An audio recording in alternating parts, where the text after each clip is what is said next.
तो मनुष्य की जीवन यात्रा जहाँ समाप्त होती है द्वादश भाव पर, जहाँ कालपुरुष की मीन राशि है, हम उसकी बात करते हैं।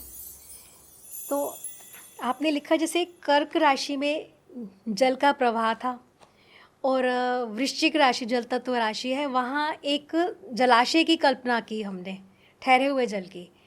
अब मीन राशि में आते हैं तो वहाँ आपने एक विशाल समुद्र बोला है ऐसे। और यहाँ जो आपकी बुक में लिखा है कि जो संवेदनाएं चलायमान राशि कर्क में प्रचंड शक्ति के साथ उत्पन्न हुई थी, वह प्रचंड शक्ति वृश्चिक राशि में कहीं गहरे में समा गई, परंतु मीन राशि में वही शक्ति दोहरी बन जाती है, क्योंकि हमारी सभी संवेदनाओं के दो आयाम होते हैं।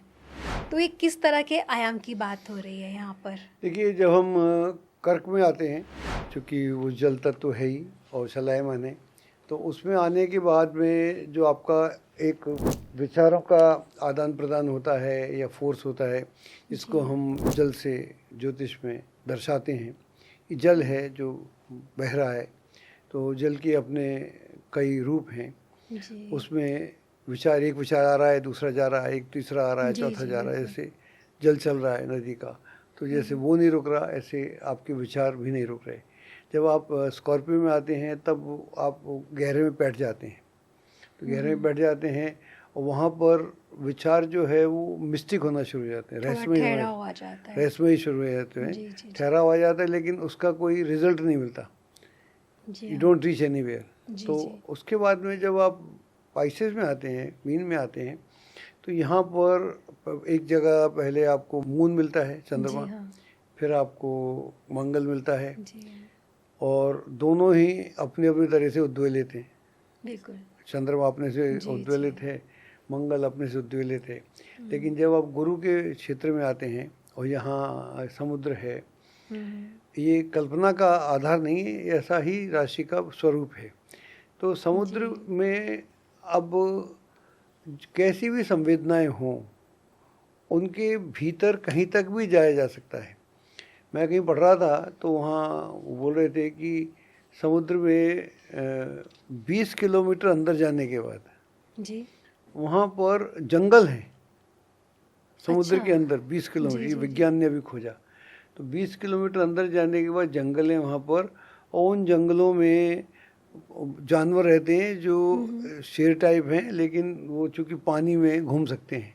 अच्छा, उनका स्वरूप वैसा नहीं है, दिखते शेर जैसे हैं, वह बड़े बड़े जानवर हैं, बल्कि हाथी से बड़े बड़े जानवर भी हैं, लेकिन उनका पानी में उनका अस्तित्व है, वहाँ वो घूमते हैं। तो यहाँ पर ये तो विज्ञान हमको बता रहा है कि इतना भीतर हम जा सकते हैं। और जब हम आपके मन की बात करते हैं तो मन के कितने भीतर आप जा सकते हैं, मन का कौन सा तल छू सकते हैं। तो वहाँ जहाँ आप भाग रहे थे कर्क में, और स्कॉर्पियो में आप अपने से छुप रहे थे या कहीं कोने में बैठे हुए थे, यहाँ आप अथाह में हैं। तो जो अथाह में हैं तो आपकी संवेदनाएं भी सीमित होना शुरू हो जाएंगी। जब आपके सामने कोई बहुत बड़ी उपलब्धि आ जाती है, बड़ी चीज़ आ जाती है, तो बाकी सारी उपलब्धियाँ एकदम खराब हो जाती है। तभी कोई एक मेरा मित्र बात कर रहा था कि जैसे डर है, डर भी एक बड़ी अजीब सी चीज़ है। अभी मान लो सांप आया, सांप आपने देखा तो आप भागे, डंडा लिया, उस समय आपको डर नहीं लगता, बाद में लगना शुरू हो जाता है।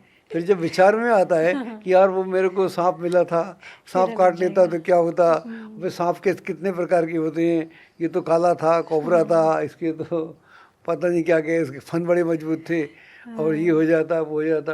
तो डर भी तब नहीं लगता, तब एक्शन होता है। बिल्कुल, जिस डर को हम बात करते, डर जो है, डर ये बेसिकली मानसिक प्रोसेस है, मेंटल प्रोसेस है, जो जिसका संबंध मेमोरी से है, याददाश्त से है। ऐसा हुआ, फिर कब डर हुआ, फिर उसने कहानी सुनाई थी, उसको जो सांप मिला उसको ऐसा हुआ, उससे तो 3 लोग तो मर ही गए थे हमारे गांव में, जो भी कहानी हो। तो वो डर का भी एक बड़ा अलग प्रोसेस है। तो यहाँ हम संवेदनाओं की बात करते हैं, डर और संवेदनाएं कहीं ना कहीं जुड़ी हुई हैं। जब भय मुक्त हो जाता है तो फिर संवेदनाएं भी चली जाती हैं आपके सिस्टम से, तब आप शांत हो जाते हैं।